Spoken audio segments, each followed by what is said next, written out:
राष्ट्रवादी शरद पवार पक्षाचे नेते माजी महापौर स्वर्गवासी महेश अण्णा कोठे यांच्या गटातील कार्यकर्त्यांनी माजी नगरसेवक प्रथमेश कोठे यांच्या नेतृत्वाखाली भारतीय जनता पक्षात प्रवेश केला। हा प्रवेश सोहळा भाजपा प्रदेश कार्यालय मुंबई येथे पार पडला। यावेळी भाजपा प्रदेश अध्यक्ष रवींद्र चव्हाण, पालकमंत्री जयकुमार गोरे आणि आमदार देवेंद्र कोठे यांच्या प्रमुख उपस्थितीत कार्यकर्त्यांनी अधिकृतरित्या प्रवेश केला।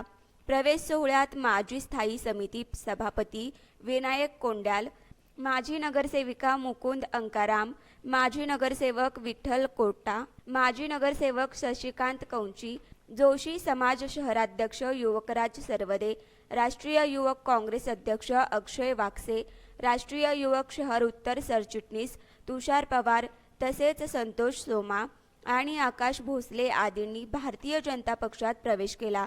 या प्रसंगी उपस्थित मान्यवरांनी नवागत कार्यकर्त्यांचं स्वागत करत पक्ष संघटना बळकट करण्यासाठी एकत्रितपणे कार्य करण्याचं आवाहन केलं।